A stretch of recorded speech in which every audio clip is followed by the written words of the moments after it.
मंगलम भगवान वीरो मंगलम गौतमो गणी मंगलम कुंद कुंदाद्यु जैन धर्मोस्तु मंगलम सर्वमंगल मांगल्यम सर्वकल्याणकारकम प्रदानाम सर्वधर्माणाम जैनम जयतु शासनम। जय बोलो दिव्य देव प्रभु श्री रामचंद्र की जय। मूल नायक विश्वहितंकर चिंतामणि पारसनाथ भगवान की जय।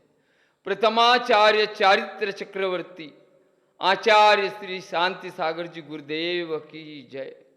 मुझ जैसे कंकर को पत्थर को भगवान का रूप प्रदान करने वाले मेरे शिक्षा गुरु दीक्षा गुरु प्रज्ञा शरम सारस्वताचार्य पूज्यपाद श्री देव नंदी जी गुरुदेव की जय। जैन धर्म की जय। आज दिनांक 12 अगस्त 2022 शुक्रवार भाद्रपद कृष्ण प्रतिपदा। आज का लघु कथा छोटी छोटी धार्मिक कथाएं का 12वां दिवस। 12 दिन हो चुके, 12वां दिन है। आज हम संस्कार इस विषय पर बात करेंगे। आज हमें संस्कार इस विषय पर हम बहुत कुछ बता सकते हैं, लेकिन बच्चों के लिए लघु कथा के माध्यम से छोटी धार्मिक कथाओं के माध्यम से बात करेंगे। एक दृष्टांत के माध्यम से मिश्रा जी के घर एक बालक का जन्म हुआ। पत्नी ने मिश्रा जी से कहा, देखो जी, यह बालक बड़ा होने के उपरांत इसे हम आचार्य श्री के गुरुकुल में पढ़ाएंगे। मिश्रा जी ने कहा, नहीं, इसे हम इंग्लिश मीडियम से कॉन्वेंट स्कूल में पढ़ाएंगे। पत्नी ने यथा योग्य समय फिर से कहा, लेकिन मिश्रा जी नहीं माने। उन्होंने बच्चे को इंग्लिश मीडियम कॉन्वेंट स्कूल में डाल दिया।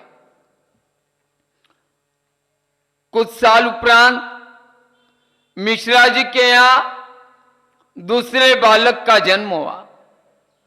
जब भी पत्नी ने कहा, देखो जी, हम इस बच्चे को आश्रम में पढ़ाई के लिए डालेंगे ताकि ये अच्छा संस्कारित हो सके।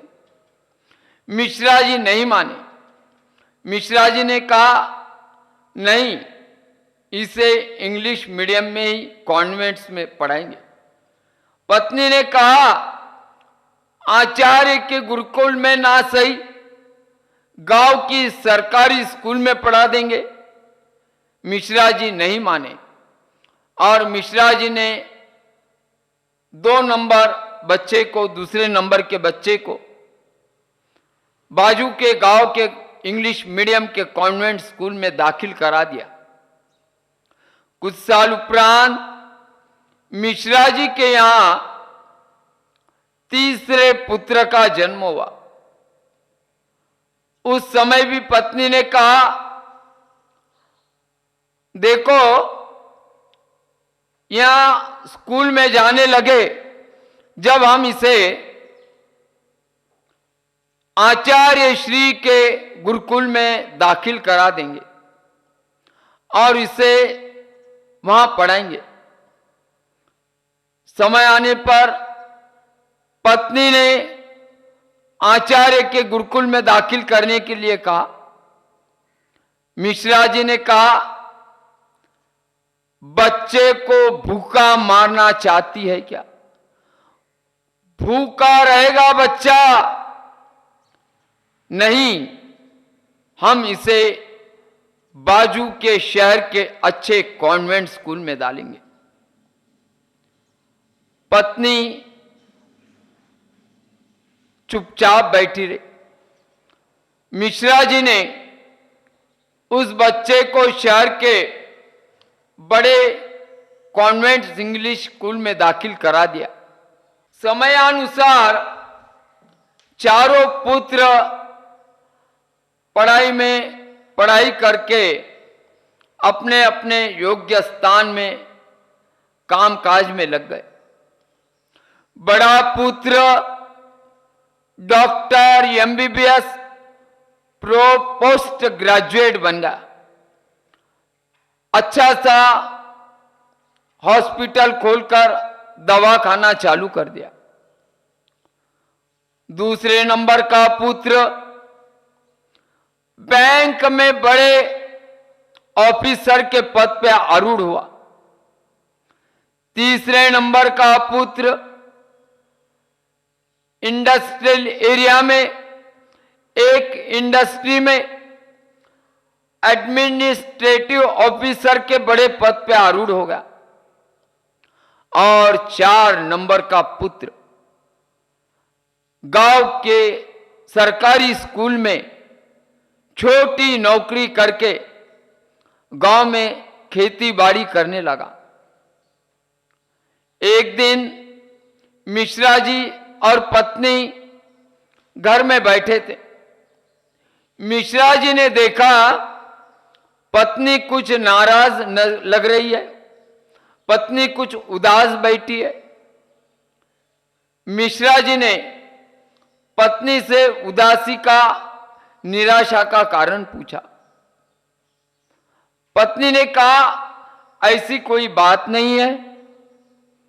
मिश्रा जी ने फिर कहा शायद आपके मन में यह विचार आ रहा होगा कि अगर चौथे पुत्र को भी मैं कॉन्वेंट स्कूल में इंग्लिश मीडियम से पढ़ाती थी तो वह भी अच्छे से पद पे अपना कामकाज कर लेता था।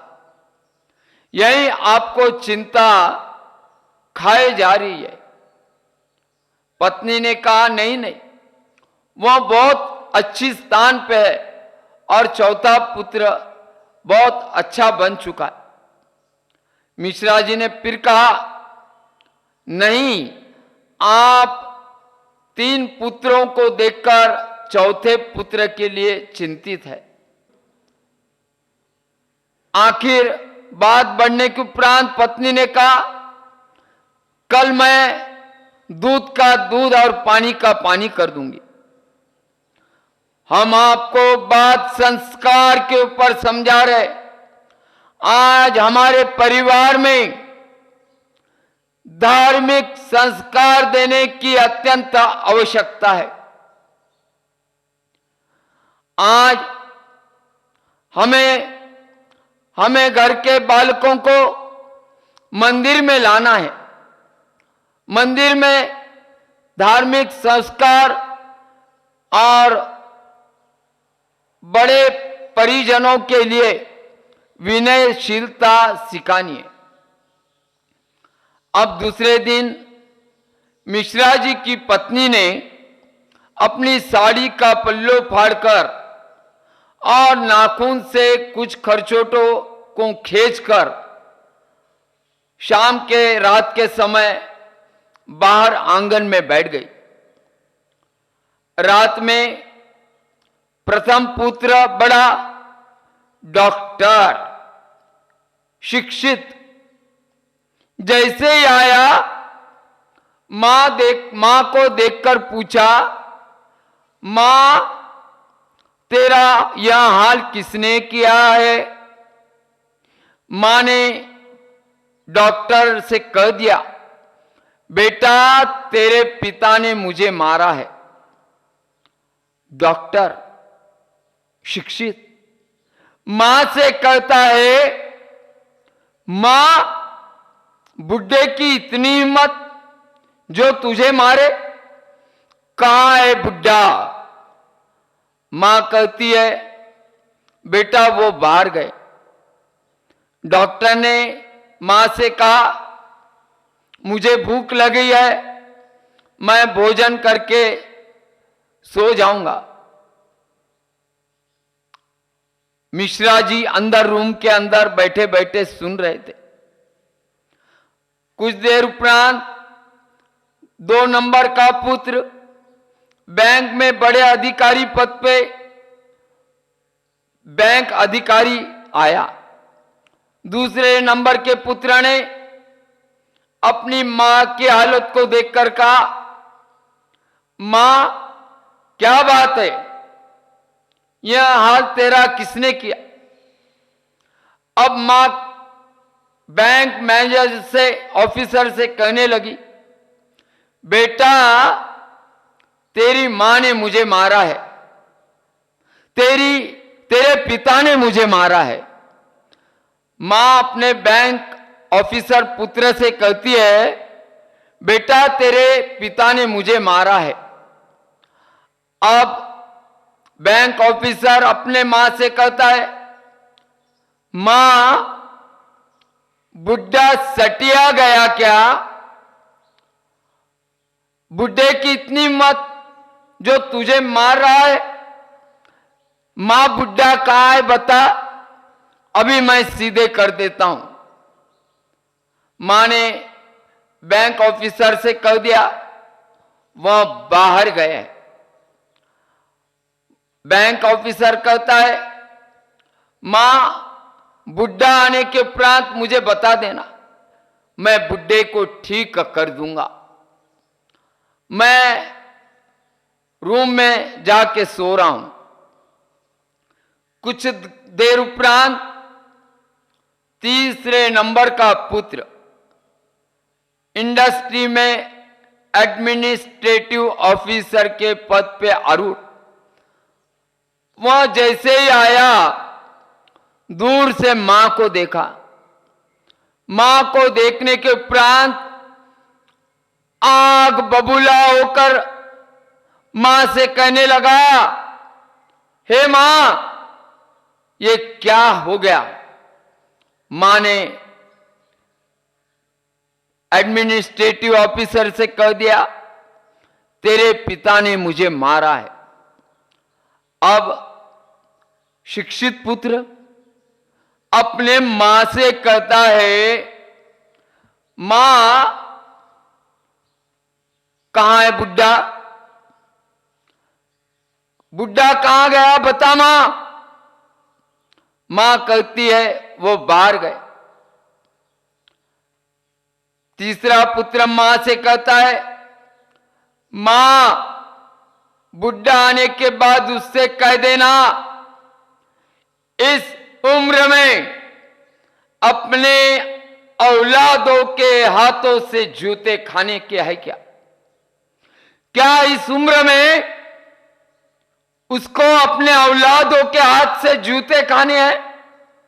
मां बुड्ढे से कह देना रहना है तो घर में ठीक से रह ले, ठीक से रहना पड़ेगा, जूते खाने के काम न करे।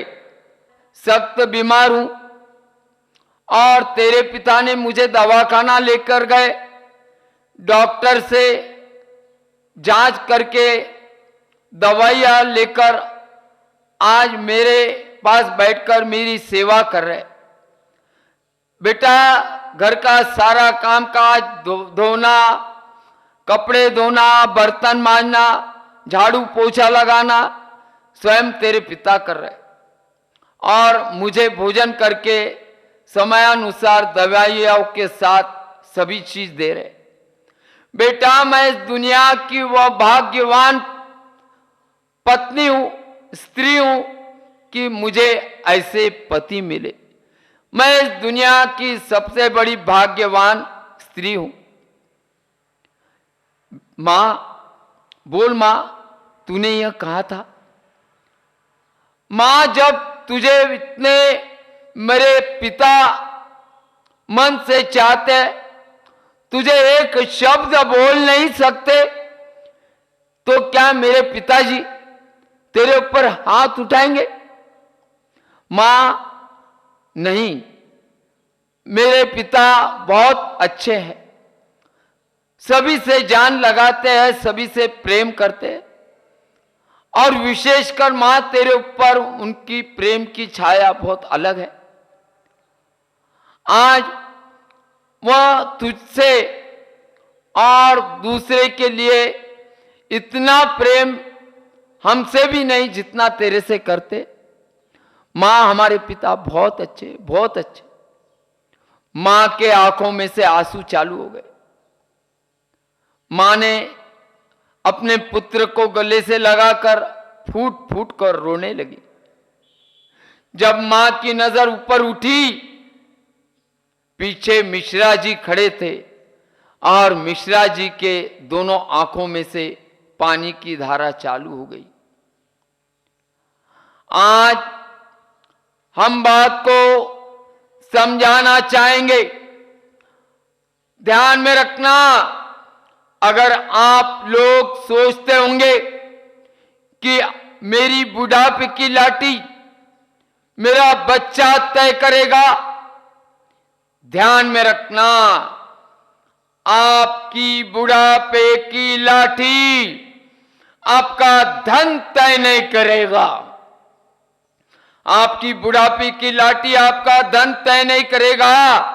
आपकी बुढ़ापे की लाठी आपके दिए हुए संस्कार तय करेंगे। आज अगर आपने संस्कार दिए तो आपका बुढ़ापा ठीक। अगर आपके बच्चे संस्कारहीन निकले तो आपके घर में आवाज आएगी। क्या इस उम्र में आपको औलादों के हाथों से जूते खाने के है क्या? रहना है तो घर में ठीक से रह लो, यहां आवाज आएगी। हमें आज बच्चों को मंदिर लेके जाना है।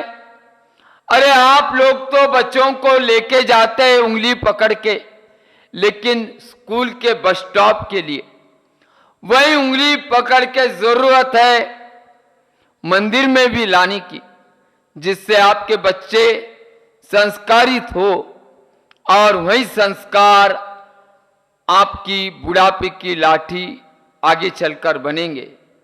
जय बोलो प्रभु श्री रामचंद्र की जय। जय बोलो विश्व हितंकर चिंतामणि पारसनाथ भगवान की जय।